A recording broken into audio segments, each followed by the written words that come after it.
So my earliest memory of playing football is probably from our local village team, Longriston, when I was about 6 years old, and then played with my friends until I was around 11, 12, then got signed by York City while I was at school, did okay there, and then signed for Hull City when I was 15, did okay there, and then signed for Rotherham as a scholar when I was 16. So that's when you go full-time football after you leave your education at school. So I lived away in digs with a family that I'd never met before, had an amazing 2 years at Rotherham, loved my time there, loved my time in digs, and then signed for Burnley when I was 18. So I got a move to Burnley and did 2 years there again. Was playing for the Republic of Ireland under 19s, went away to the Euros in Armenia with Ireland. Great experiences, loved my time there, met some amazing people and had some amazing training. And then unfortunately things didn't work out at the end at Burnley. I got released, and in between that time in 2020 of my release and now, I've had a lot of different experiences that I'd like to share that I think would be beneficial to other people that are maybe going to go through the same thing after they've been in professional football.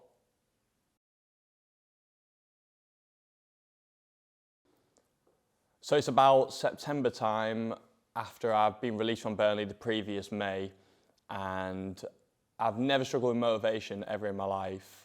I'd been running on my own for about 6 months straight at this point, and then one morning I just remember waking up and just thinking, I don't want to go on a run today. Like, I don't know what the point of it is. I've been doing it for 6 months and I've not got anything from it. There's been no trials, no contracts. The motivation had just gone to get up and put the work in. One day's gone and I've not been on a run. Then it becomes 2 days, 3 days. And suddenly my sleeping pattern is getting worse and worse. I'm going to bed at 5, 6 in the morning and waking up at 5 and 6 in the afternoon. And then I'm just becoming more lost in my days all the time. I don't know what to do. There's no structure. I'm not really having a purpose with my days. And I just ended up in a really difficult place psychologically, which I know a lot of other players must get like after release. I never really understood it until I was in that position myself. So I'm then around December time 2020, and I'm in the job centre, somewhere that I'd never been before, never expected to be. And I'm sat down in the job centre and someone says to me, "Oh, so what was your previous job?" And I said, "Professional footballer." And they looked at me as if to say, "What are you doing here?" And I explained the circumstances. It's COVID and I've not been able to get a trial and I'm running out of money and I need a job really. That's why I'm here. So they then got me a job working at a call centre.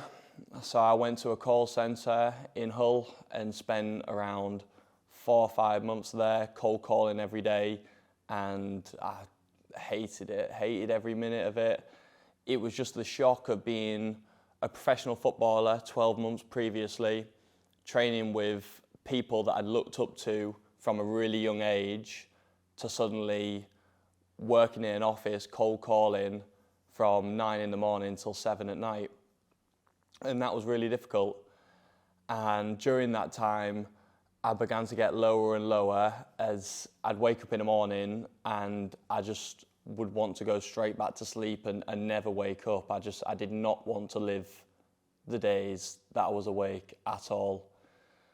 So we got in contact with the PFA and they provided me with a counsellor.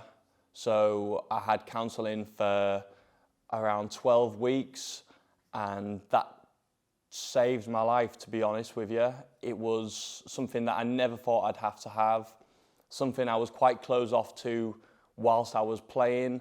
I never really understood what a psychologist was. I never understood what the benefit of it was. And I didn't really believe that things like that could help. But it was a massive help to me, give me structure in my life, give me a way of looking at things with a different perception and how to analyse my life and get it back on track.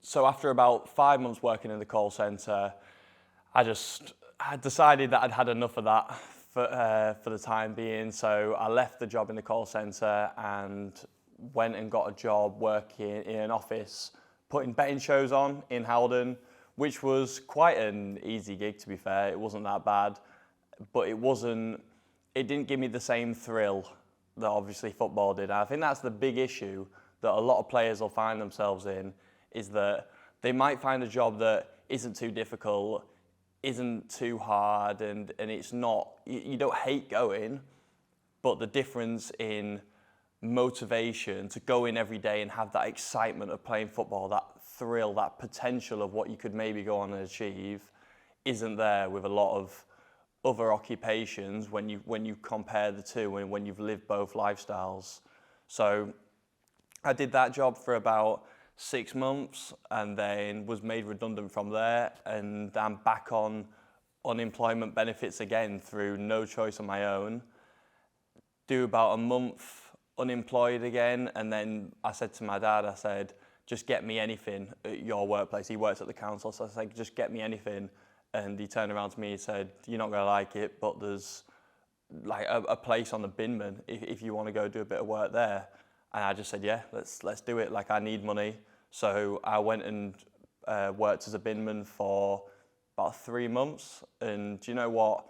It was quite a nice touch of reality that as much as I had to swallow my pride to go do that job, and there's no shame in doing that job at all, it's an important role that needs doing in society, it just made me realise, okay, you're really going to have to get to work and think of what you're going to do for your long-term future if you don't want to do this for the foreseeable.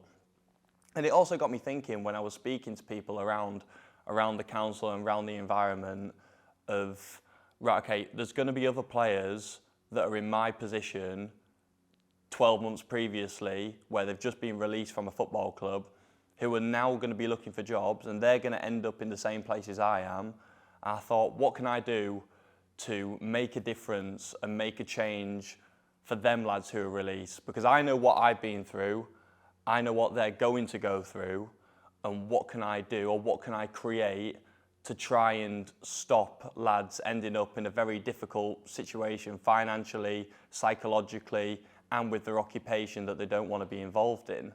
And that's the reason that I created Route One, was to try and end a problem that I'd found in the industry of football, which at the moment, in my opinion, neglects young boys, because you don't realise how young you are when you're 18, 19, 20 at a Premier League club as a young pro. You think you know it all, you think you're very mature because you might live in your own house, you might have a decent car compared to your friends, but once you're released, you quickly find out how vulnerable you are. And until you're in that situation, you don't realise. But I know that now, and I've seen that. So I thought, right, what can I create and what can I put in place so that lads don't end up in the same position that I found myself in? Because I don't think it's right, and I don't want anyone to feel like that.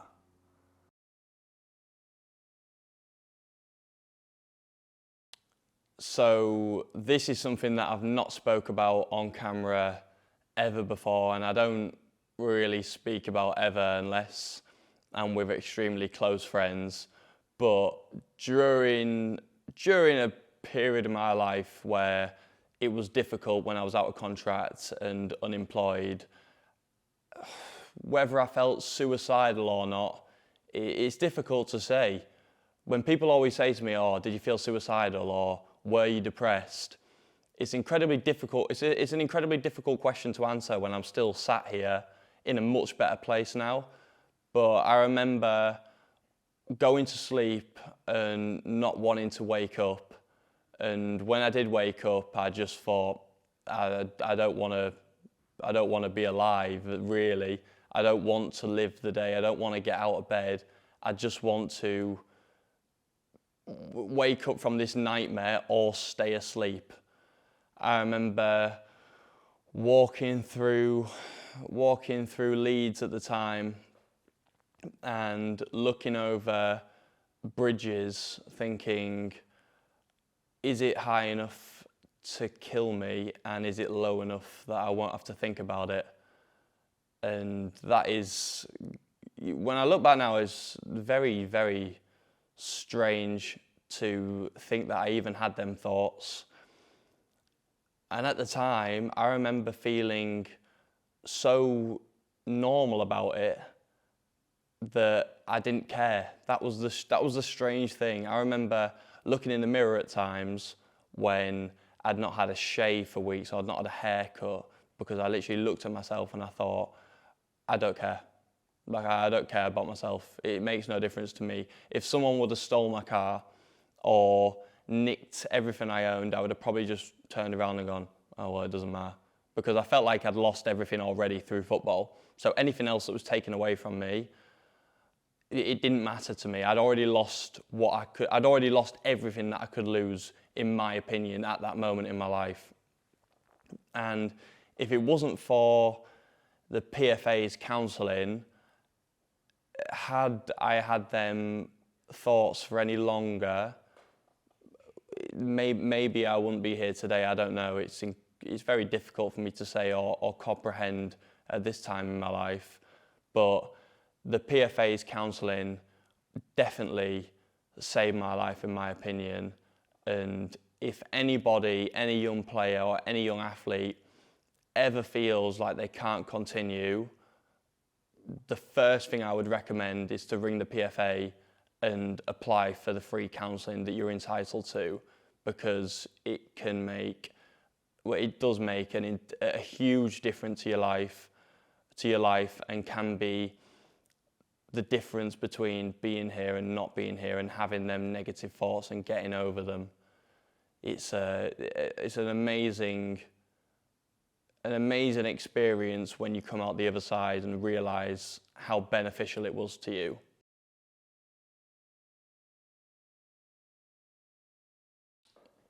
Another thing that I remember from the period where I had these extremely dark thoughts was that I didn't feel worthy of having these thoughts, which made me feel consequently even guiltier. So I would sit there and I would think, I'm looking over bridges, having these ideas, and the only thing that's happened to me is that my football career has gone down the drain. It's the middle of COVID, there's people dying, there's people in a lot worse situations than I was, and I knew that. I knew deep down that my situation, as difficult as it was for me to accept, was not as bad as other things going on in society at that time, or at any time in life. And therefore I felt even guiltier for having these thoughts, and I thought, this is so wrong for you to feel this way just because your football career has gone down the drain. But that made me feel even worse, that I didn't feel worthy of telling people how I felt, because I thought it wasn't justified.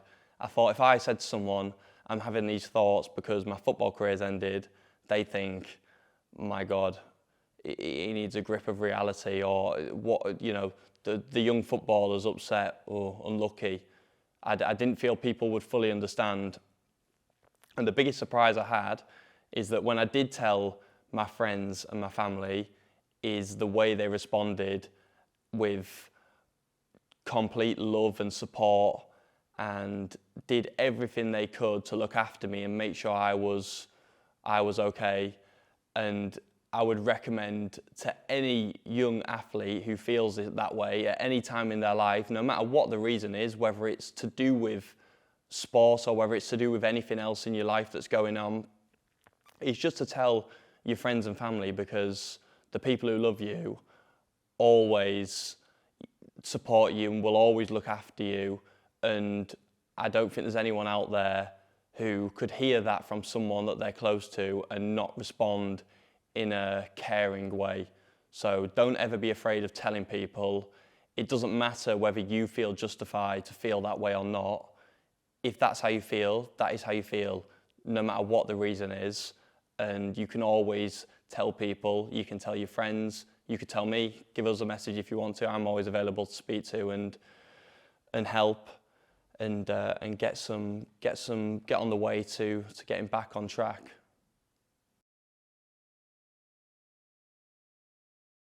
Panic attacks, yeah, they were an experience. Looking back, let me explain to you how it felt. So I'm guessing lots of players may have experienced this if they're in a difficult period where they're anxious, worried, panicking about what the future might hold for them while they're out of contract. So I was just laid in bed one day in a psychologically quite a difficult place in my life, and then my heart rate just increases out of nowhere. And I'm thinking, this is a bit odd, this, I don't know what's going on. Quite scary, to be fair, the first time. And then my breath starts to increase, and I'm becoming a little bit breathless. Like, the only way I can describe it is like I was on a treadmill, sprinting on a treadmill, and I'm thinking, I don't know what's going on here. I'm just laid in bed for no reason. I wasn't even thinking about anything bad at the time. And it's almost as if you've ran a marathon and you're really struggling for breath at the end of it. That's the only way I can describe it. It's not a nice feeling. It's quite scary and makes you feel extremely anxious. And this used to go on probably 5 or 6 times a day for 4 or 5 months, and it'd be out of nowhere. I wouldn't know when it was going to happen.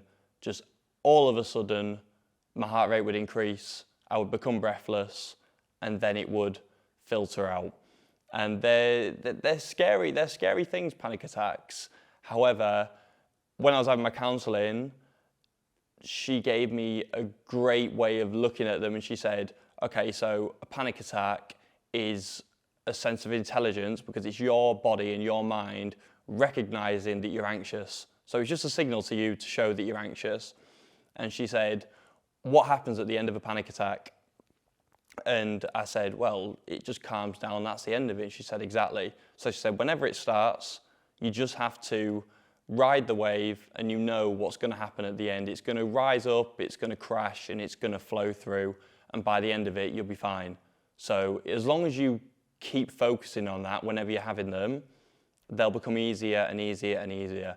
And as I came out the other side of a difficult period, I had them less and had them less and had them less. And sometimes now, I don't get panic attacks like I did during them days, but I'll become anxious over certain things. I might think, oh, I've got this on at work, I've got to do this document for someone, whatever it is that I'm worrying a little bit about.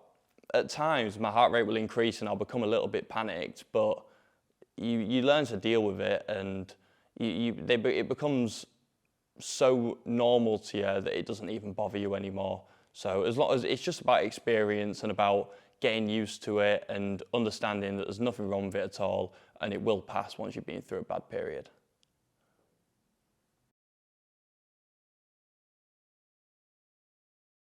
Staying in physically good shape when you're away from football is incredibly difficult too, because as you'll know, if you're a player, when you're at your club, you're told when to be in the gym, you know when you're going to be in the gym, and you have access to be in the gym all the time, and you're getting paid to keep fit and keep healthy and keep in good condition.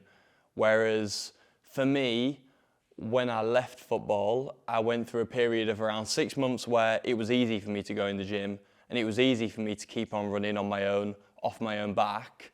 But then eventually, my motivation decreased because I wasn't getting success or the benefits that I wanted from this hard work.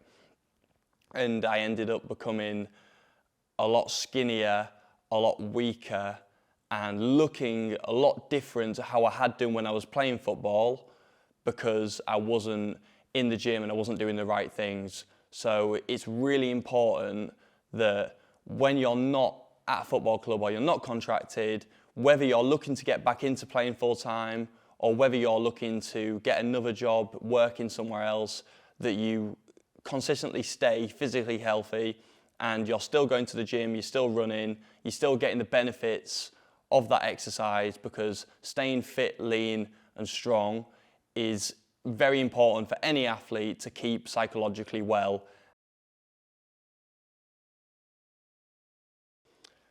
Your sleeping pattern is a massive contributor to your well-being, and it's really important for young athletes, if they're out of work or they're not contracted to a club, to ensure that you stick to a regular healthy sleeping pattern, because it's very easy, and it was for me, when you don't have to be anywhere in the morning, to suddenly go to sleep later and later and later, where I would be going to sleep at 5 or 6 in the morning, and I'd be waking up at 4 or 5 in the afternoon, literally seeing no daylight. I would be going to sleep in the dark and waking up in the dark, because it's incredibly easy to lose structure in your life because you don't have an obligation to be anywhere in the morning. So make sure, if you're out of contract, that you're going to sleep at a regular, healthy time, 10:30, 11 o'clock, and waking up early and doing something productive with your day to make sure that you stay psychologically strong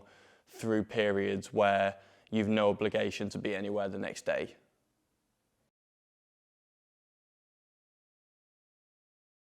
This is one that probably I found the hardest for myself after release, was that if you're a young footballer now, what does everyone say to you? Family or friends, they always say, oh, when you're a rich and famous footballer, will you buy me this? When you're a rich and famous footballer, can I have this? That is what they will naturally say to you. And people are only joking when they say that.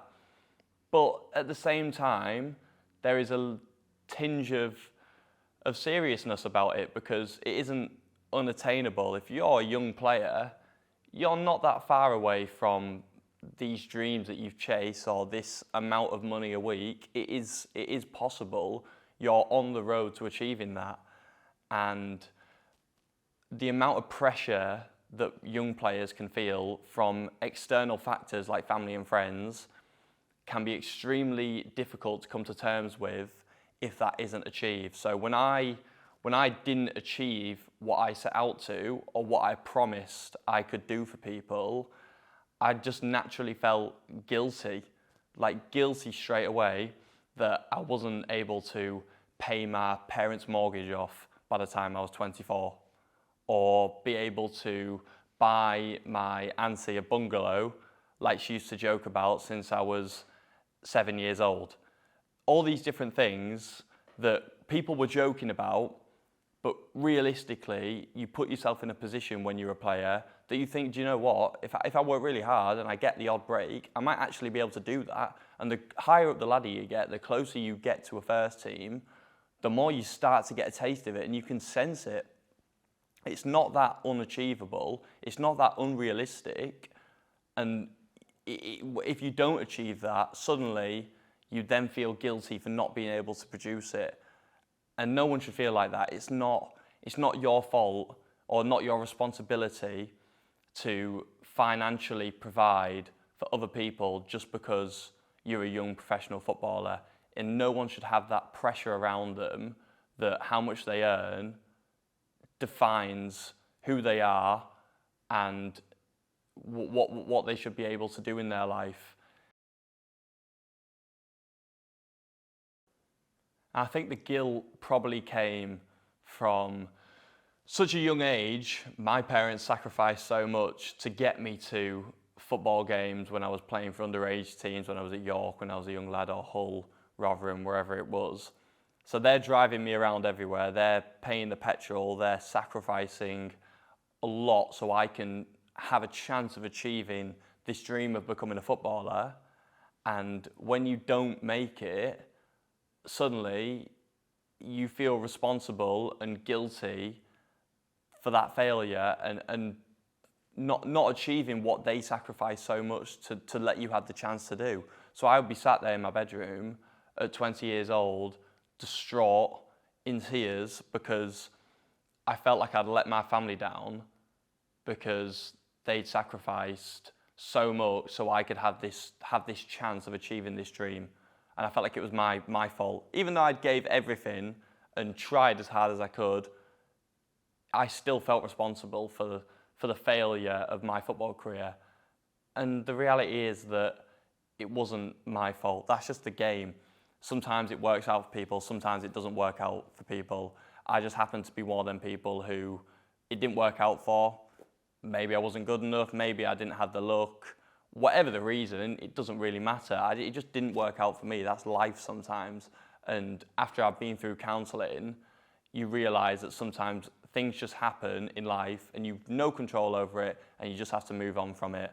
And that's one thing that I've learned massively, is that I don't hold myself accountable for things that weren't in my control. The only thing I could control when I was playing football was how hard I worked, my attitude, and my application on the pitch. And I did all three of them things to the best of my ability, and it didn't work out. And that's just, it is what it is sometimes. And you have to be able to move on and think, right, okay, as long as I've given my all, I can sit here mentally relaxed, knowing that there was nothing else I could have done. That's quite a nice position to be in. So my advice to any young players is that don't worry about what you can't control, worry about what you can control, do that to the best of your ability, and if things don't work out, even when you're doing that, you'll probably feel relaxed in years to come and you won't look back with any regret. As long as you don't look back with any regret about what you could have done, should have done, maybe could have achieved, then you'll live a happy life, in my opinion.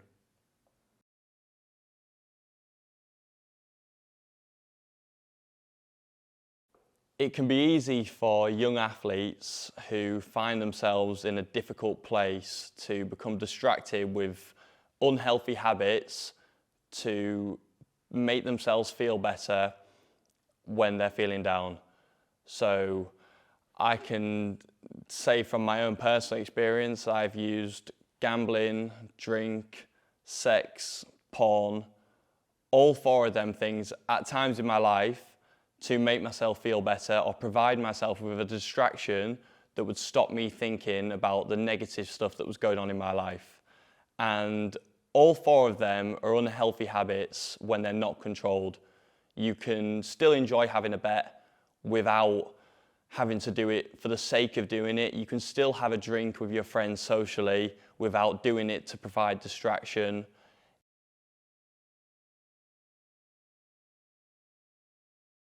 My advice to any young player who's struggling with negative distractions would be to find other things in your life that you can do to fill that time with instead. So you might increase your exercise, you might try a new sport, you might go on longer walks, you might try yoga, meditating, learn a new skill. There's lots of different things that you can do to give you an increase in serotonin without the negative downfalls that you're going to get if you use external negative factors to try and look for happiness, such as gambling, sex, porn, all these different things.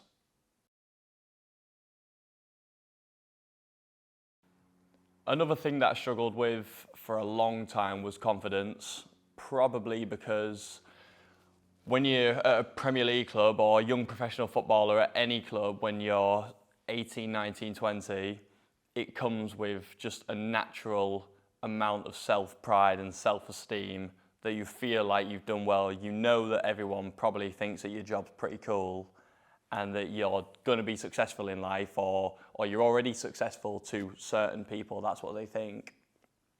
And when that's taken away from you, like it was for me, you feel like your identity is taken away from you.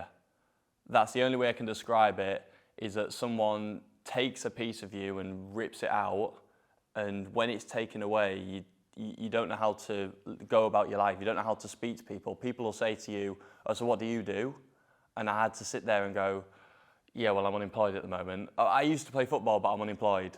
And you kind of, it's like you're trying to save your old career because that's where your identity is. And you don't want people to think that you're a loser. You don't want people to think that you're a failure, but you naturally think like that. That's just naturally how I felt and how I would imagine a lot of other release players feel. I remember going to social events with friends, and during the period where I was not a footballer, I felt like I couldn't speak to anyone. My confidence to go out and just speak to people was gone, because I thought, what am I going to say? If they ask me any questions about my life, all I can tell them is about what I used to do, because I'm not proud of what I am now. And that's a really horrible, horrible situation to be in, and something that no player should ever feel. Like, your job does not define who you are.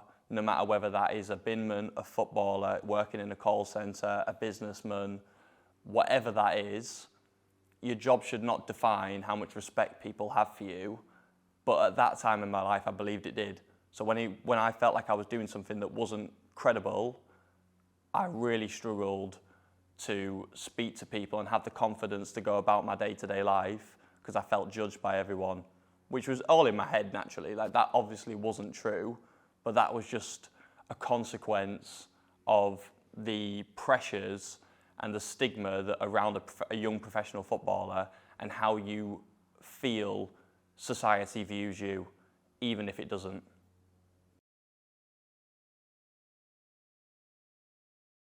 Feeling lonely after leaving football is another one that I struggle with a lot, and I would imagine other players have felt the same, because during football you go to work with your friends every day, so your teammates, you always become quite close with at least a couple of them, if not the group. And when you don't have that social interaction every single day in the changing room, and you don't have that banter every day that you used to when you sat at home unemployed, it becomes difficult to feel like you've got that connection with people around you because you're not reminded by it constantly. I guess when you say you feel lonely, it means that when I'm on my own, I don't feel good enough about myself and I don't feel happy. My advice to people struggling with loneliness out of football is increase your spiritual connection with yourself through meditation. Increase your regular contact with people that you're already close to in your life, so your friends, your family, and reach out to people that you've not spoke to in a long time. You can arrange to meet up for a coffee, have, a quick FaceTime to catch up. If you speak to someone that you've not spoke to in a long time, you'll probably realise quite quickly how many people you actually have in your life, but because you've not been in contact with them, or you've not been making that extra effort, that you forgot how connected and how loved you are.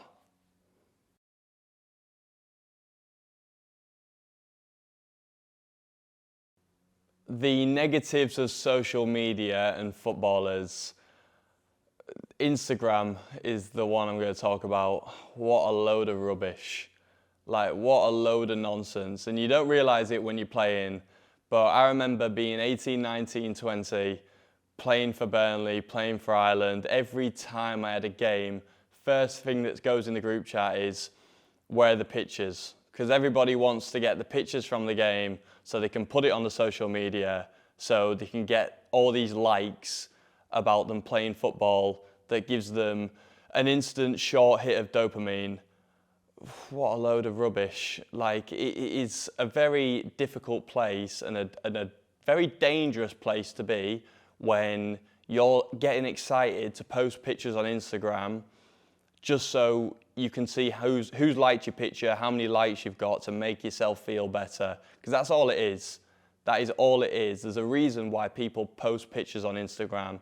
It's because they think that it'll make them feel good if they post that picture and they see how many likes they get. That's just the fact of it. So if you're out of contract and you're seeing other people on social media posting pictures playing football or whatever the sport might be, I remember being in that situation, seeing my friends posting pictures at their club training while I was out of contract, and it made me feel so disappointed that I wasn't doing that. It reminded me of what I wasn't doing. And when you come away from it, you realise that that is just a load of rubbish and all that doesn't matter.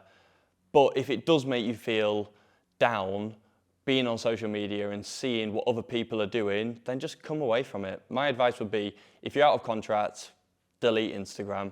Just come away from it for a few months so you don't have to see what other people are doing, because we all know that whatever people put on social media most of the time isn't a true reflection of what their actual life looks like. So yeah, there's nothing wrong with posting on social media. I'm not saying there is, but just remember not to take yourself too seriously or judge your life via social media through any account, and don't judge your self-validation or how you feel about yourself through how many people like your pictures or how many people like other people's pictures that are doing the same job as you.